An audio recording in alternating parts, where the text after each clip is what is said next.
बिस्मिल्लाहिर्रहमानिर्रहीम जी, अस्सलाम वालेकुम viewers, welcome to the my channel. मैं हूं उस्मान हैदर। नाज़रीन, आज की जो अहम तरीन खबरें हैं, सबसे पहली खबर तो आपके सामने ये रखनी है कि आज एहतजाज हुआ है जी, बड़ा ज़बरदस्त किस्म का।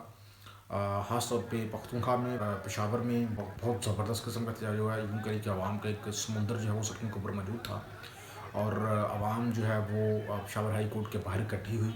और मकसद सिर्फ ये था कि जो अदलिया का मामला सामने आया है, अदलिया के जजेस के साथ के ऊपर जो दबाव डाला जा रहा है, उनके साथ इजहार यकजहती करने के लिए पाकिस्तान तहरीक इंसाफ जो है उसने ये कॉल दी थी। और ये कॉल खसूसी तौर पे पख्तूनख्वा की हद तक दी गई थी। और आने वाले दिनों में ये जो एहतजाज है ये एक्सपेंड किया जा रहा है। 6 अप्रैल को ये एहतजाज जो है पे इस्लामाबाद में भी होने जा रहा है। वहाँ पे एक बड़ा जलसा भी होने जा रहा है, जिसके तरीके साहब को जो है वो इजाज़त भी मिल चुकी है। परेड ग्राउंड में ये जलसा होगा। और उसके बाद फिर ईद आ जाएगी। ईद के बाद फिर ये कहा जा रहा है कि तरीके साहब जो है वो बाकायदा एक लॉन्ग मार्च भी शुरू करने का जो है वो प्लान बना रही है।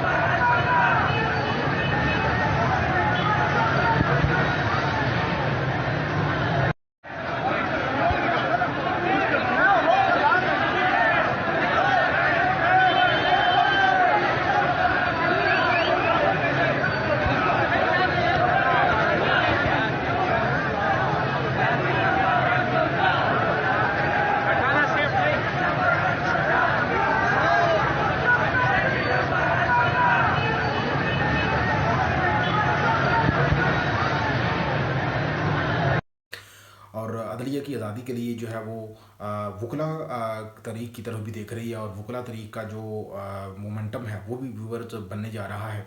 लाहौर में कल जो है वो वकला का एक बड़ा कन्वेंशन भी होने जा रहा है, और उसमें वकला जो है वो अपने या के जजेस हैं उनके साथ जो कुछ भी हो रहा है उस वाले से जो है वो अपनी जो है वो कल कोई अहम तरीन हिकमत अमली का ऐलान करेंगे। और उम्मीद की जा रही है कि ईद के बाद जो है वकला तहरीक भी शायद वो भी मैदान में उतर जाए। और ये आपके ज़हन में रहे कि जब वकला जो है मैदान में उतरते हैं तो फिर वकला के आगे कोई भी जितना बड़ा ताकतवर क्यों ना हो, वकला के आगे कोई भी नहीं ठहरता। क्योंकि जब वकला मैदान में उतरते हैं, वो जब लकोटा कस लेते हैं, तो पूरे मुल्क में अदलिया का जो निज़ाम है वो ठप हो जाता है। और पूरे मुल्क में वो मतलब इनके अंदर इतना इत्तेफाक होता है कि हर जगह जो है ये काली कोट वाले जो है ये अदालती प्रोसेस का जो है वो बाइकाट कर देते हैं। साइलिन होते हैं, उनके लिए इंसाफ का दरवाज़ा जो है वो बंद हो जाता है। और एक अजीब सी बेचैनी सी पैदा हो जाती है मुल्क में, हिजान पैदा हो जाता है, जिसके बाद इनके सामने जो है वो घुटने टेकने पड़ते हैं।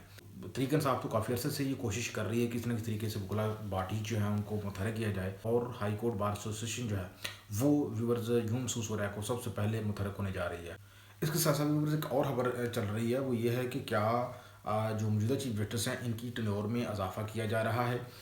तो इस हवाले से जो मुख्तलिफ आरा हैं वो हमारे सामने आ रही हैं। कुछ लोग मीडिया में ये रिपोर्ट कर रहे हैं कि जो मौजूदा चीफ जस्टिस हैं उनकी मुद्दत मुलाजमत में तो शायद इजाफा ना हो, लेकिन हुकूमत जो है वो इस तरह की तरमीम करने का जो है वो प्लान बना रही है कि उस तरमीम के तहत जिस तरह से आर्मी चीफ जो है वो 3 सालों के लिए आता है, तो उसी तरह से जो चीफ जस्टिस है उनको भी 3 साल के लिए जो है वो लगाया जा सकता है। और उसका जो सबसे पहले बेनिफिशरी हो सकते हैं वो मौजूदा चीफ जस्टिस हो सकते हैं अगर हुकूमत तरमीम करती है। तो तरमीम करने के लिए तो आपको मालूम ही है कि असम्बली में 2 अक्सरियत मौजूद होनी चाहिए। 47 के तहत पीटी की जितनी भी सीटें जीती हुई थी वो नून लीग को देने का मकसद भी सिर्फ शायद यही था कि इसमें मनपसंद जो है वो तरमीम की जा सके। और यूँ महसूस हो रहा है कि ये भी कुछ तरमीम जो है वो आप करने में ज़्यादा मुश्किल महसूस नहीं होगी हुकूमत को, क्योंकि हुकूमत के पास अब 2 अक्सरियत आ चुकी है। उसके बजाय ये कि तरीके इंसाफ की मनसूस सीटें भी इधर इनको दी गई हैं। और जो उनकी जनरल सीटें हैं जहाँ से वो लोग जीते थे फॉर्म 45 के मुताबिक वो जीतने का दावा करते थे, वो सीटें भी जो है फॉर्म 47 के तहत फिर काफ़ी ज़्यादा सीटें जो है वो नून लीग को और दीगर पार्टी को जो है वो दी गई हैं। जो नून लीग जिस चीज़ की बात करती थी कि उसको 2 अक्सरियत चाहिए, तो शायद वो 2 अक्सरियत उनको प्रोवाइड कर दी जाए। और इसमें आप आने वाले वक्त में देखेंगे कि इसके अलावा भी और बहुत खतरनाक किस्म की आइनी तरमीम जो है वो हमारे सामने आ सकती हैं, क्योंकि अब रास्ता जो है वो खुल गया है। लेकिन दूसरी तरफ अगर ये हुकूमत ये सोच रही है कि उनके लिए मैदान जो है वो खुला हुआ है और उनको जो कुछ मर्जी करता रहे, तो ऐसा मुझे महसूस हो रहा है कि पीटीए आसानी से होने नहीं देने वाली। क्योंकि पीटीए جو ہے وہ ورز وہ آہستہ آہستہ سے ایکٹیو ہو رہی ہے، اور آج جو خیبر پختونخوا میں انہوں نے ایک بہت بڑا جو ہے وہ عوام کو موبلائز کیا، اور آج ہی عوام جو ہے وہ وہاں پہ یہ نعرے لگا رہی تھی کہ وہ اسلام آباد کی طرف جائیں گے یا ڈیالہ جیل کی طرف جائیں گے۔ تو ہو سکتا ہے ویورز کہ عید کے بعد جو ہے یہ احتجاجی مظاہروں کا جو ہے یہ اسلام آباد کی طرف موڑ دیا جائے، اور دوسرا جو ہے ملک میں جو استحکام ہے وہ کوسوں دور محسوس ہو رہا ہے، کیونکہ عید کے بعد اگر